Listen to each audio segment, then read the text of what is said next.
But hey, Joe, I wanted to talk to you, and I wanted to ask you certain questions. First, there's now pack number 2 of the CDG solo system coming out, okay? Yep. Now, I'm assuming there's going to be pack number 3, pack number 4, pack number 5. Now, who chooses the games for this solo system, Joe? I know the first one, I think that was you. Remember, we were talking a lot about it, and you really like Paths of Glory, you like that system, and you like For the People. I know you like that very much. The other games, were they chosen by you? Well, really, it's GMT chooses them, because I did the CDG solo method, and I posted what they call the sheets for each of the games there. So they chose a few of those for the first installment, and they added the one for Rome, Caesar versus Gaul. Another one was added for Illusions of Glory. So they added those, and it's really, I didn't do all in the CDG solo method, I didn't do all the game sheets, because I had people contributing, like Chris Crane, and actually one of Chris Crane's game sheets is coming out now as a freebie by GMT, the one for Empire of the Sun. They just announced that I think it's already in their website. You can download I think they call it the play sheet, or I used to call it, I forgot what I used to call it. It's the sheet for each of the games. The flip sheet or something, the flip book. It was the tweak. I used to call it the tweak sheet, because the tweaks that you do for each particular game. So for Paths of Glory, you have to do some particular adjustments in each game, but it's one page front and back at the most. And so Chris Crane, he helped me originally with the one for Empire of the Sun. I think he did the one for Wilderness War, which is coming now in the second pack. That's one of the games that's coming in the second pack. And so there's been contributions by various people. The CDG solo system, its rules, people take them and you can adjust them to your favorite CDG. Now, not all CDGs are the same, like, for example, I don't see for Combat Commander, I don't know how anybody would do that, because that has a lot of back and forth and reaction and stuff like that. But for many of the CDGs, it can be done. Not only CDGs by GMT, but games from other companies. And Joe, I know your character. You're the type of artist that always wants the better and better and better stuff. Now, obviously you're happy with what you've done there, but do you see yourself not correcting, but moving ahead of this CDG solo system? Well, if you notice, I haven't done a single video afterwards of the CDG solo system, because I think the best promotion is other people doing videos about it. Yes. Because if I do them, it's going to be self-serving. Of course, I'm biased. It's something that I did.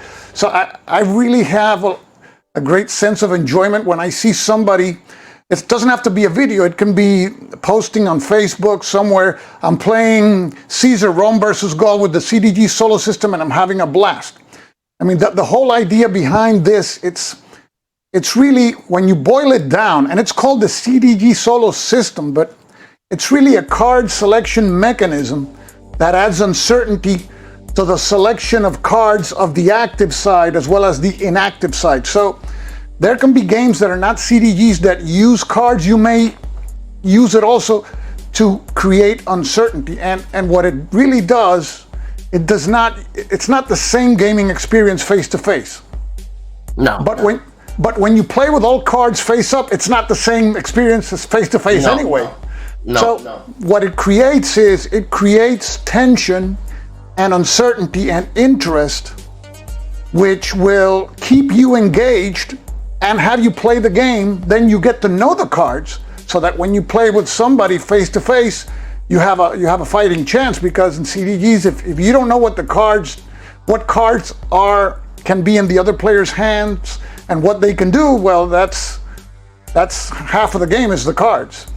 So you wouldn't call this like a solo bot. This is a system. No, it's not a solo bot. It's you play to the best of your ability. I mean, I think war gamers, games that are not solitaire games, that's the way we play them anyway, right? So yeah. Instead of playing with all cards face up, you play with this method, which I intended for it to be simple, and it could be adjustable. And that's the whole point of it, that people don't have to read 10 more pages of rules, and it's not a flow chart where, see, because the problem with the flow charts is you have to disconnect yourself from the game, the flow chart, let's see what they're gonna do. And with CDGs and flow charts, you're looking at the other side's all their cards anyway. So it's, I prefer something that will keep me engaged on the map board, very minimal diversion. Just you roll a die, pick between 2 or 3 cards and move on. And something that I really hear a lot from people is, I played the game and then played fast. And that's why, because in card-driven games, if you play any game with cards, if you're playing solo, you're going to get analysis paralysis. Oh, let me see what I can do now. Oh, let me try to forget what the other side has, and it bogs down the whole experience. So this is not a substitute for the game. It's a way to play the game in a way that will keep you engaged, and you learn the game so that when you play it face to face, it's actually somewhat competitive. Now, Joe, I mean, you're a busy guy, for God's sakes. I mean, you've got your day job that's quite, and how do you say, involved, and you've got your night job that's even probably more involved than your day job. Now, what possesses you? What makes a smart man go mad and start doing these things like this? The thing is, for me, wargaming is part of the hobby. It's really filmmaking, music production, editing, now live streaming, and you put it all together. But the topic is wargaming. So what I like really is the combination. It's what you do is a combination of a lot of things too. I mean, because wargaming is just playing war games, right? Yes. People play war games, and war gamers, that's what they do. I don't play that many I play the war games that I film. I read a lot of rule books. For some reason, I like to read rule books, because I try to read them online before I buy the game, because if I read it and I don't like it, I won't buy the game. But it's the idea, right now I'm focusing on games that will televise well. You're a hockey fan, right? I used to be, till they traded Chris Chelios 20-something years ago. I'll never forget that, but yes, go on. You know, hockey, do you see when you see a game on TV of hockey, can you see the puck? I can. You can. I don't have a clue where it is.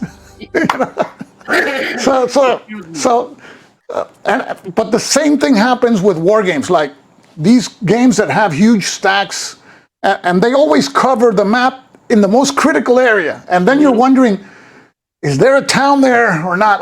Let me see. Let me sift through these. Oh, look, there's a town there. Yeah. See that? Those games don't televise well.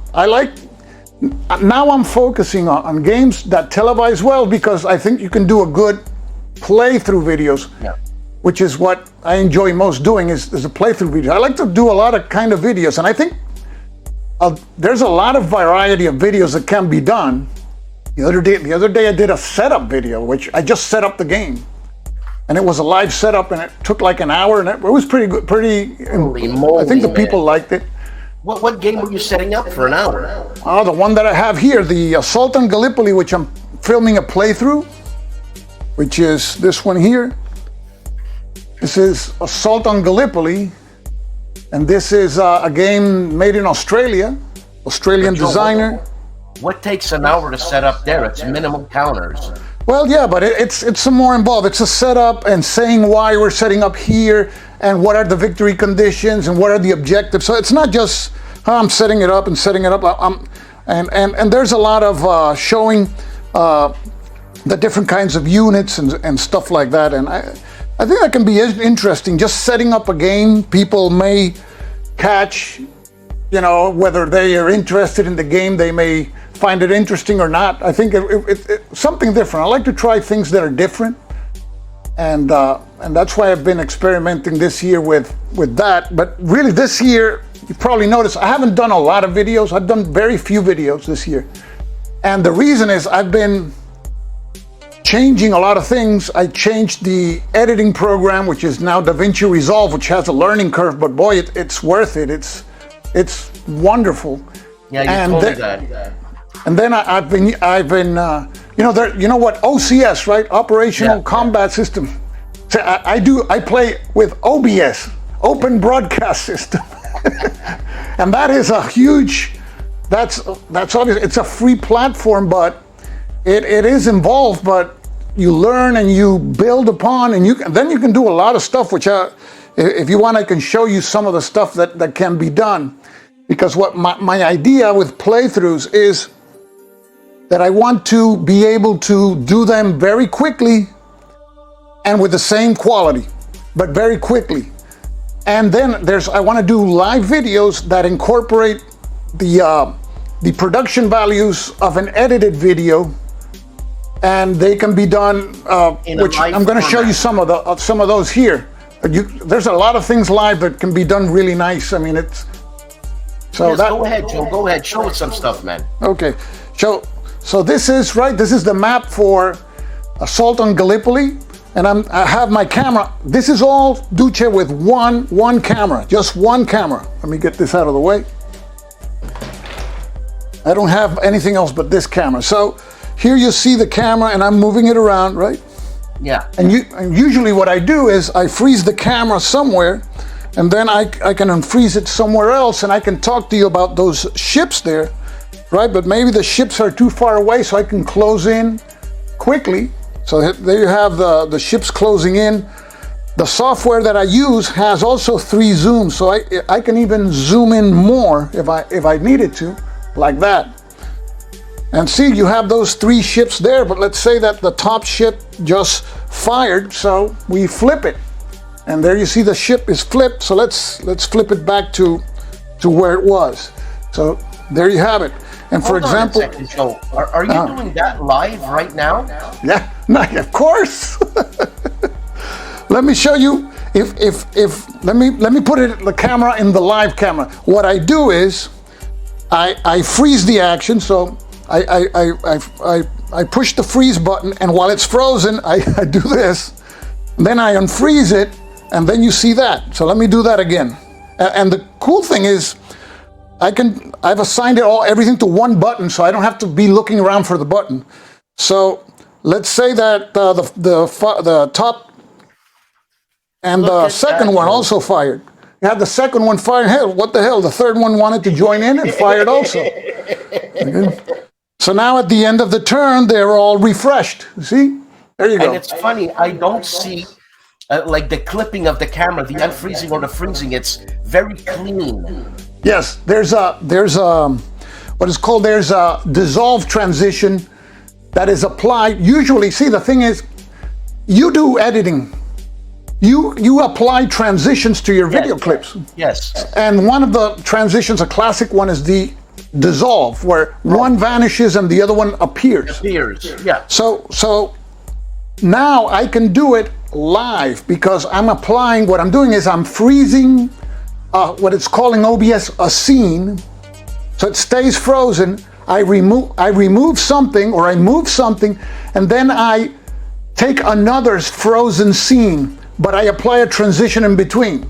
So I do it live. Let me show you. Let me give you another. Joe, just your transition is pre-programmed.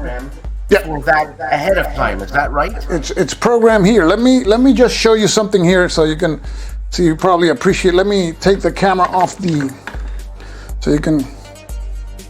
Okay, let's unfreeze here. Okay, this is the Stream Deck, right? So this is already, these buttons have been programmed, and it's really cool. You can even program the icons and everything, and I have different pages. This is the one for live streaming. But for recording, this is the one I use for recording. And I'm going to show you also how this works, but I have some of these features are in the live stream. So for example, I have here, this is the one that is on now, the live. And you see those three little... Yes, those three numbers. I call those the frames. So those are these three buttons, frame 1, 2, and 3. I can freeze one photo, one scene, then go back to the live, to this live, then show you that scene once again and go back to that scene. We're going to do that now so you can have an idea of how that works. For example, let me freeze here and let's go. Let me show you what I mean with that. Okay, so I'm on my live scene right here, and let's say that let's say we have, okay, this is who? This is Lieutenant Colonel Saip. You know, he's hungry, he's in Koja Plain, he's looking for some food. And there's some guys over here at Maltepe, and they're having a barbecue. And he's going, man, why am I over here? And those guys are having fun. But meanwhile, the battle is raging over here at Anzac Cove. But remember, Lieutenant Saip, he says, man, damn it.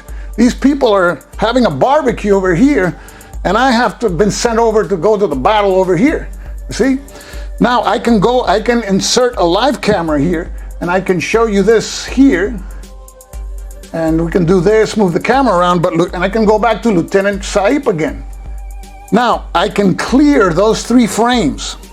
And the way I clear it is I have another live button, but it clears Lieutenant Saip. So we clear it, and now we have 3 more frames that I can assign to. So for example, let's say these guys are, you know, watching, having a picnic there at the ridge, and you have this lone artillery here at 3rd Ridge, and then you have a shot of my mouse over here, which is, let me see. There's my mouse over there. Okay. See, I can go back to these other 2. See?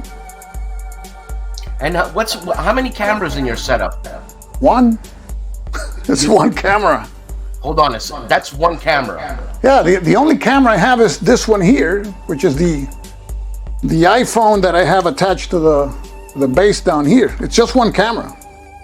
But by freezing the camera, see, the good thing about freezing is you get a steady image, which people appreciate, right? Yeah. So, for example, I'm talking about the people here in this area, right? We're talking about Lone Pine, and you see there at Lone Pine that we have if we can take a closer look there, there's going to be a battle there because there's the Australians, and I'm talking, oh, this battle is going to happen, but while that's happening, I'm moving my camera up to the upper right-hand corner of the map because I have to tell you that the morale advantage is with the British. That's too cool. See? But the battle will still rage at Lone Pine. And if I have to talk about Lone Pine a lot, what I do is I assign one of these frames to Lone Pine. Oh, let me erase the frame. I assign a frame to Lone Pine. And then we talk about this guy over here at Koja Plain, the barbecue at Maltepe again. But if we have to talk about Lone Pine again, I have that frame number 1 button to talk about. You see? Now, Joe, the learning curve. I know you've been spending a lot of time on maybe not trying to work this system. I know you just changed for DaVinci, but what's the learning curve for someone wanting to do that, Joe? Well, the thing is, I've had experience with I've been doing these videos since 2013, and since 2014 I was using Power Director, which is it's not a professional editing software, but the good thing about the experience with Power Director is when I jump into DaVinci Resolve, really what I do is I watch videos on YouTube. There's I know what I want. I want, how do transitions work? How do I deal with sound and multiple tracks? So I look for those videos, and you learn as you go along, and then it starts unraveling, and you start discovering all the things that program can do. It's just amazing. It's a professional, great editing program. There's Hollywood movies that have been edited with DaVinci Resolve. It's really, really cool. Really, I'm gonna have to take your advice and look at it, but I'm really scared of learning stuff. I mean, the thing is, there's applications for wargaming. You know, there's transitions that you use and you don't use, right?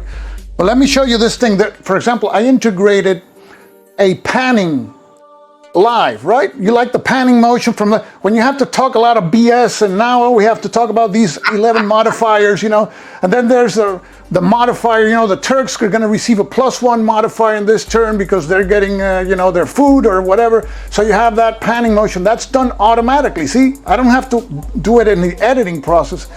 And if I need, and now the image is frozen right now. So I can move the camera somewhere else and we can do a panning to the left now, you see? So I move the camera somewhere else, now we have a panning motion. And this is all live, and the idea is to do videos using these things, and videos that can be helpful and entertaining, and people can comment, and I can answer the comments. So that's something that this thing can do. This thing also can do the jump in transitions, like for example, let me show you. This is like a half-second transition. You see something like that? That is jumping in. I can hit it again. Yeah, no, that's cool. And I can do it the other way around. It can be zooming in, boom, like that. At Quinn's post, they're running to the run for cover. It's funny because emotionally, it does something to you when you're using that technique. Yeah. It's a lot of fun. It takes practice, but I think I'm getting there. I find myself using the same button, so I don't have a lot of buttons, so the less buttons, the better. But it's very flexible. It works great. It's taken a long time to program because it's when you break down each one of those buttons and each one of those commands, there's a lot of stuff happening. There's the zoom level is going back, for example, before it even shows. There's a lot of things. It's not the type of thing that I can do a tutorial on because it's, no, it's very deep. You're talking about your Stream Deck, right? The Stream Deck does all the magic because otherwise I would have to be with a mouse on a computer. No, forget it. The Stream Deck is the magic. I programmed this, Joe.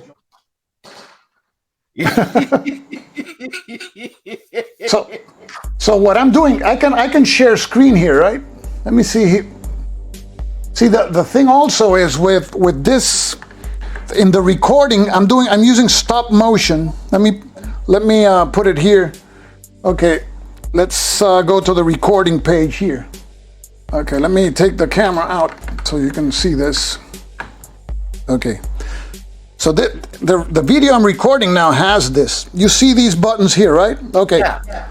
This one, well, this is not the page. I have another page. Let me see. It's, wait. No, it's this way. I have a page salad. Here, this is the one I'm using. Got like 10 pages. Okay. You see this video here? This this starts recording and zooms out. So I start like zoomed and it zooms out. This just starts recording. So these are to start recording, and these add 2 seconds. And it pauses. So then I can move something around, and then I can hit either a 2-second button, 4-second. I have here 1 second and a 0.75 second. And then when you play it together, you play the whole sequence of the unit moving, attacking, everything, and it's all in one clip with transitions and everything. That is like using stop motion. Yeah. So let me see if I can do something here. Let me see. It's going to start recording, but I think you're going to be able to see, for example, you see that situation there at Lone Pine, right? Let me see. Let me see. Okay, so if I hit the first button, and you see, okay, Lone Pine, that is the situation. I have 2 seconds, right?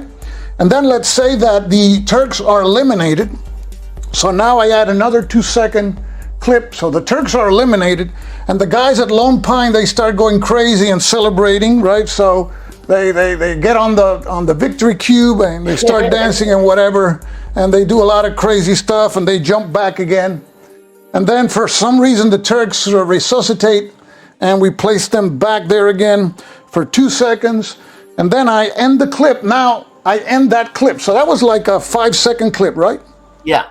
Okay, so let me see if I can, let me return to the live streaming page. Now let me go to the share screen. Let me open that folder. Okay, I got it here. Here it is. Okay. So you see, okay, long time, that is a second clip. So the turn. Okay, let me give it a pause. So I'm gonna share the screen now. Let me okay, present, share screen. Which one is it? I think is it this one? Okay, let me move that video to the other screen here so that you can see it. Let me blow it up. Okay. I think it's gonna be this one here. Okay, you can hear me, right? Yeah. Okay, so There, I've added it. Okay, so I'm gonna play the video. That's the video we just recorded. I'm gonna play it. Let me see if it wants to play it. Okay, I had to hit it in the screw. And you see, okay, Lone Pine, that is a second clip. So the Turks are eliminated. They get on the victory cube again. And then for some reason, for 2 seconds, and then I end. Of course, that is just for visuals, because afterwards I lay over the narration. That's just for visuals, because it records 2 seconds and stops. That's why the voice is cut and everything. And you know what the beauty about this thing, Joe, now is that usually people want to do live streams because the editing factor in a live stream is removed. You know, you don't have to edit, But now you're bringing that editing factor in a live stream. That's the whole point, yeah. Which makes your live stream more engaging. You know, that's the whole idea. You know, I don't have the talking skills that other people have. Like Ardwulf can. You can listen to him for 4 hours, and it's really interesting and everything. So, I like to show the game and show something about the game and have people interested in the game, like the mechanics and what my goal for next year as to the playthroughs with all this is to try to please what I think is, there's 2 camps in wargaming. I think there's people who like war games to find out how they want to see how realistic it is. A simulation, is it a good simulation? If it's a good simulation, I like it, even though it has 1,400 phases. I don't care if it's a good simulation. Okay, there's those people, and that's fine. You know, that's fine. And then there's other people who like the story that the game creates. I remember those videos, the B-17s, the Raid on Saint Nazaire. Loved it. Remember, the narrator there was just telling the story. But you also, so I want to be able to engage both type of people. The people who like the story, and for that, in the video, the narrator is gonna be speaking like they're gonna say, and the Turks climbed over, say, Johnston's Jolly and fired a volley, you know, stuff like that. But then there's gonna be text, like in the lower third. In the lower third here, there's gonna be text that's gonna tell you advancing fire, the to hit is 3, and then it's gonna tell you how it got to 3. It started at 4, -1 uphill. So if you're interested in the nitty-gritty details of the die roll modifiers, column shifts, the great thing about YouTube is you can pause the video and you can take a look at it. But if I start putting all that information in the narration, I just kill the story. I go, the -1 for that, a -2 for and people. So that way you integrate the story and the details, and hopefully that's what I'm trying to do now with this particular playthrough. Is going to have a lot of that. It's going to have the narration, but it's going to have the details in the lower thirds. Joe, when you say what you're trying to do, you seem to be a trendsetter. And when I say a trendsetter, no one's following your trend because nobody can do what Stuka Joe can do. That's what I'm saying. But you're the guy who sets the bar, man, all the time. And that's because you love what you're doing, because I'm sure the amount of money that someone's paying you to do this, Joe, I don't know if you could buy a hot dog with a coffee. At the end of the day. Yeah, no, I'm not monetized. Your channel's monetized. So when you're monetized, there's a certain name of some guy in Germany you can't say because you get demonetized, right? so you know what's funny is, if you remember this year or last year, I did some videos called Mind Dog Leader. And the whole point was to show if the channel could go ad-free. My channel, I can proudly say, is ad-free. YouTube, even if you're not monetized, they will slip in ads. Yes. Unless you make it demonetized yourself. So the way that my channel, I've learned, has become, I demonetize my channel so that you don't have to watch, and anybody in the comments, try to watch my channel. I don't think you'll find ads. I put a disclaimer that it says that wargaming depicts acts of war, violence. You know, it's not for everyone. And there's nefarious characters like Attila the Hun, Shaka Zulu. And then I put that Austrian corporal that we're talking about, and I put Mao Zedong. You know, it's a very diverse cast of malfeasance. Everybody from all parts of the world. So, and then I say viewer discretion is advised. And I bet you it is the Austrian corporal is the guy who gets all the ads eliminated. And you think about it, you go, well, that's at least one good thing that came out of the whole deal is that the ads are gone. So, we live in a crazy world, Joe. Like, it's crazy. This stuff is crazy. The name of that German guy you can't name. It's like, no, you can't name him. You can name the Russian guy who's as bad as him. Say that because right now I work for the health system in Quebec, right?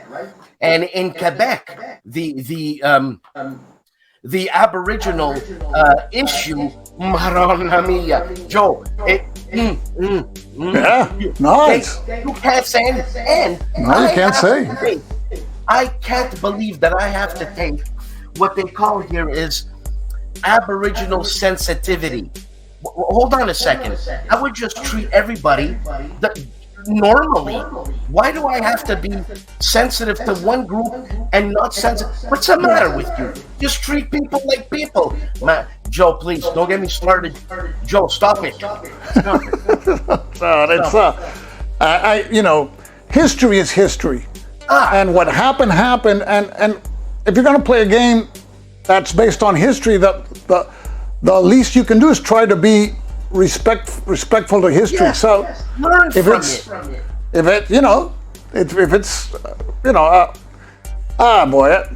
The thing is, you see these symbols, and I go, what? That's not the German flag of World War II. It's not. And if you look at SPI in the 1970s, in SPI, you know a game, the plot to assassinate the Austrian corporal? No. Yeah, I did a video series on that game. I know, you know that game, right? That game was done in 1976. Are you purposely not saying the name? Yeah, because it'll get your channel demonetized. If I say the Austrian corporal, it doesn't get your channel demonetized. I'm trying. Yeah. I don't make any money on my channel. Oh, okay, so Hitler. The funny thing is, I did that video, and somebody told me it has a swastika. Yeah, well, the game has the swastika. It was 1976, and you know who designed the game? It's James Dunnigan. I think he's Jewish, and I think most people in SPI were Jewish. They didn't have any issue with that because that's history. They understand their business. It's history. For example, the Romans did a lot of terrible things. Are you going to replace the Roman eagle with a little butterfly? No, you're not going to do that. A lot of I don't know. Turning over their graves if you do that, Joe. No, I know it's it's history is history. So I know. We live in a very effed up place right but now. Other than that, YouTube is fantastic. It's the best, Joe. It's the best. Go YouTube. Joe, I want to talk about your CDG number 2. Okay. Did you do that, or was that licensed out and you said, go ahead, guys, go ahead, GMT? Okay. I created the method, which is now under GMT, it's the system. Right. But the game sheets for that, Wilderness War is there. That one was done by Chris Crane. And of course, the great thing about GMT is they're recognizing the efforts. When they say the community, it's not just me, because there's a lot of people who are doing their own game sheets. And of course, GMT has a lot of intelligent guys who are doing on GMT1. You know, they take these sheets and they polish them and they play test them. Yeah, man. So the only actual game sheet I did were two. Were the one for Paths of Glory and We the People. The other play sheets, I didn't do them. Well, that's fantastic. The ones that have been published by GMT. Those are the other two, the only two I've done. Joe, that's fantastic. I think that's great. They took your idea and they ran with it. And I think that's, you know what? That's what they say. Imitation is the best form of flattery. And I mean, for God's sakes, man, what a great system. People, like you said, people seem to like it. They're gonna go crazy with it. And another thing, Joe. And you know, we're talking about GMT, and I don't want to sound like a GMT organ here, but they do support the community, and they do make reference to people who have helped, blah, blah, blah. Another thing about Stuka Joe is that your sequence of play cards, my God, Joe, for someone like me, I'm an idiot who can't read like a bird. Come on, don't treat yourself like that. I know what I'm saying. The sequence of play cards, you just look. I actually have shivers. Jesus Christ! It's unbelievable what you've done with that. And now, what is it? GMT has a Stuka Joe. Stuka Joe style. Yeah, those were done by Gina Willis. Yes. But they reference your name. It's a Stuka Joe. Yeah, I appreciate it. I'm really grateful. You know, that's. Yeah, hopefully the check's in the mail. But anyways. No, but the sequence of play cards, you know, it's something. It's going to come, I think, also in Zeppelin Raider, the second edition. Compass is going to incorporate them. Compass games now, right? Yeah. Yeah. It's a player aid that makes it a lot simple, because with a regular player aid, which is this big, you go, let me see where I'm looking at. With a card, it's all there. It's like tunnel vision, and you get the information you need, and move, and play fast. How come, Joe? You don't have attention deficit disorder, right? I may have. I don't know. Because how do you know someone doesn't have? I have attention deficit disorder. How do you know that when you look at a sheet, it looks like one piece of paper and it's all the? Oh, it is. How do you know that? Because I played war games where you know, the ones I really hate are the double panel. Okay, let me see where the table is. It's on the other side. And then here it is, +1. that kills it. It kills it, Joe. It kills it. And when you came out with those sequence of play cards, I was almost giddy, happy, stupid. I couldn't even play the game. I was so happy, Joe. Flipping over the cards, I'm like, no, seriously. When I played RAF, John Butterfield's game, you had directed me to the flip book. Remember the flip book? Well, that came before, yes. A fellow did the flip book. Yeah. What, that was great. And then you came out with these cards. I never even read the rules anymore. I didn't even look at the box. The game was just there. Let's flip, do this, do that, flip. Oh, this is amazing. This is amazing. Now, what game do they have this on GMT's website? They have a game that they're going to start incorporating for games that they're going to publish, which can use the CDG solo system. They're going to include the game sheet for that game, and there's one which is a strategic World War I game. I can't remember the name. It's in the P500. They're going to do their sheets for the games they've already published, so you're going to see those in packs. But eventually, the plan is, if a game comes out, a new CDG comes out, well, it's going to have, as one of the player aids, it's going to have that CDG solo player sheet. No, the sequence of play cards you're talking about. Oh, sequence of play cards. No, sequence of play cards. No, yeah, you're right. You're talking about sequence of play. Sequence of play cards. I know that they did for Skies Over Britain. That's it. That's it. And they incorporated RAF in there. Well, they have a variant where you can incorporate, like RAF is like the strategic level, and then you do the operational or the dogfights with the. Yeah, I just received the game this week. I got the Skies Over Britain. Anything that's Battle of Britain, I'm gonna buy. It's one of my favorite battles. It's unbelievable. What do you think? What do you think of Jeremy White's the way he does his rule books?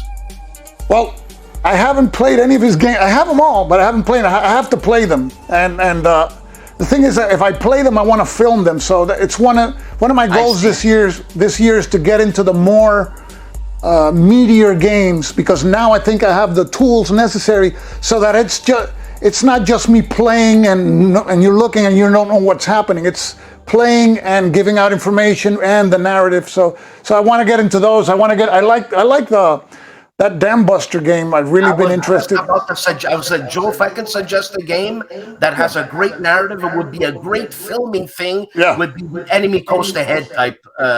You know the thing. Yeah. The thing with that game is like a Hollywood set. Look at it. You see the map. You know, Hollywood set, you have the set here where you're going to film the scene in the house, then the scene in the store, then there you have the scene where you're bombing this dam, then this other dam, then the strategic. And it's so cool because you zoom in on the camera, and I like to just capture what is relevant. I don't want to show the whole map, you know, and you can't see the detail. And that allows you to compartmentalize the video into various scenes. So I think it would televise wonderfully. Yeah, I think it would be great, Joe. I mean, the videos that you did when I first met you, B-17 Queen of the Skies. That's legendary, man. And that's what's happening with Enemy Coast Ahead. It's that type of stuff. There's your schooling. You gotta train your pilots. You know, get this limey bastard in and whatever. You see, you can't say limey bastard, but I said.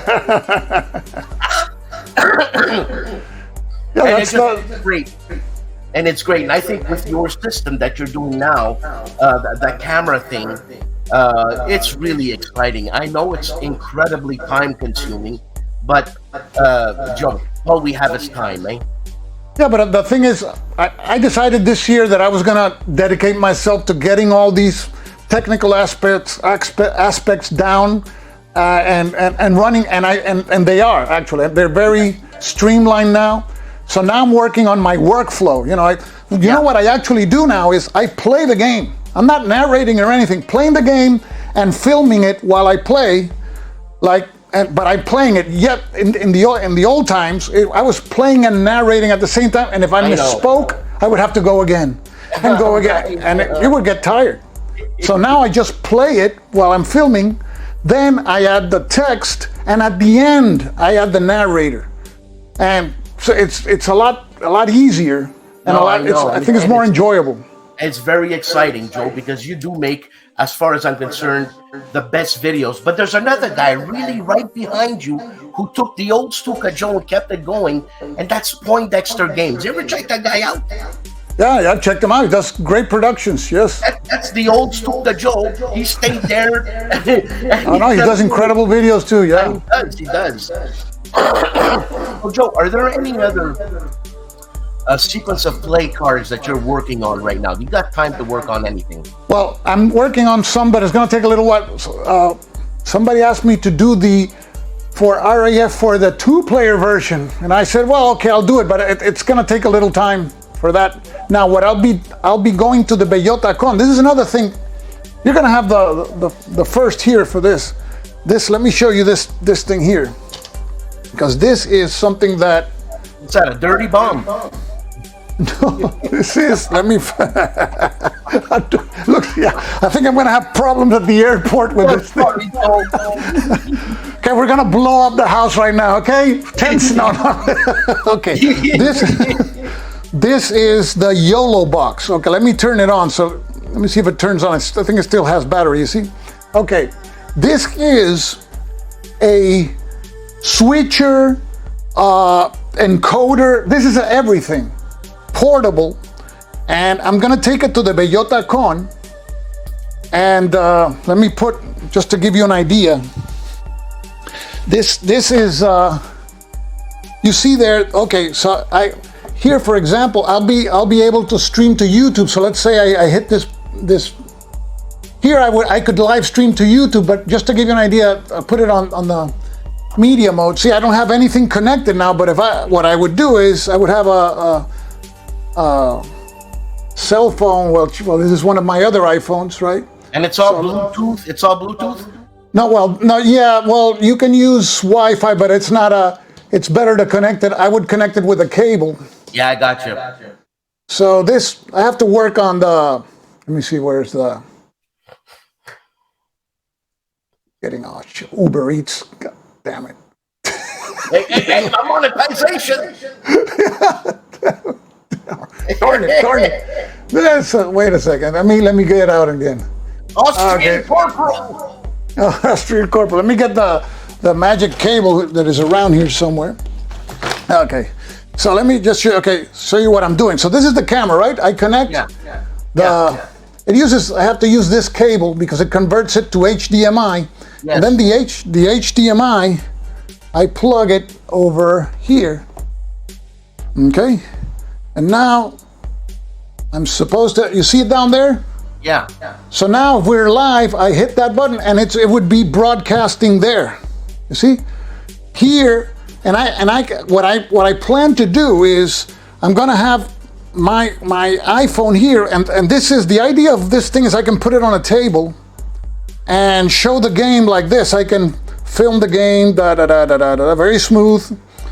It's this is a fluid head, and then I'm gonna have this camera, which is, you see that, this camera, which they say it's a smart camera, but it's not very smart. But that camera is gonna go on another plate up here. Now that camera is supposed to follow the person. So if I'm interviewing a designer at the Bellota Con, that camera is gonna be on him while I'm filming here, and I can switch back and forth down here. And I'll see the comments of the people here so I can respond. So and this is portable, you see? And Joe, so basically that's your stream deck in much more advanced. This is a stream, a box, yes, and you can record to it. I could record also. So it has a lot of functions. It's really well done, well made.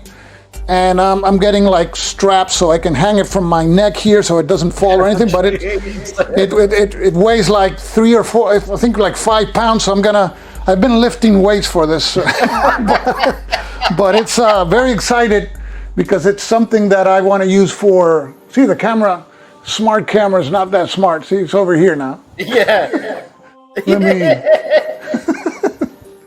I'll have to use this.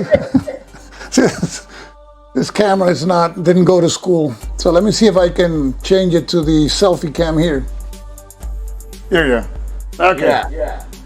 So that's basically the setup that I'm gonna take to the Bellota Con. I'm not even gonna take my PC. I'm gonna take that and walking around. And the good thing is, you know, the intros that I put in my videos, like the Flying Stuka, I'm gonna have an intro for the Bellota. So you can, with how do you call it? One of these little memory sticks. Memory stick, yeah. You can load them there. So whenever I'm gonna have a live stream, I can load a countdown or anything, and I'm live in Spain, where just doing the convention, and I can put a video in between with the same thing that I do in my show. I can do it portable. So that's the whole point of that. On the fly. Yeah, on the fly. That's the whole point. Joe, that's amazing. Anyways, look, thanks very much for this, Joe. I'm not going to bust your chops a bit. No, more than I it's a pleasure. 1 hour later, you know. Hey, look at my hair, man. Don't I look like that? Who was that guy? Not Uncle Fester, but the guy in the Addams Family there. I don't know. I don't know. But anyways, Joe, No, thanks for having me. It's a pleasure, and I wish you Merry Christmas and a happy holiday season. And I really appreciate what you do. I've known you since that first video. The first video wasn't even a war game. It was Thunder Alley, right? No, the first video. No, when I got in touch with it was B17. That was B17. That's right. Yeah. Episode in, I couldn't believe it. I was flipping out. And I appreciate what you do. And Saturday mornings, I always tune in to No Enemies Here. So it's great. And I'm learning off you because I'm changing formats all the time now, and now I'm becoming a little bit. Anyway, it doesn't matter. But thank you very much. Try a Stream Deck. There's a version that has like 18 buttons, and if you program, it may help you. You never know. I have one, man. Not just I joined. Oh, you got one. Tabarnak. I just have to program it. Okay. That's why I programmed this.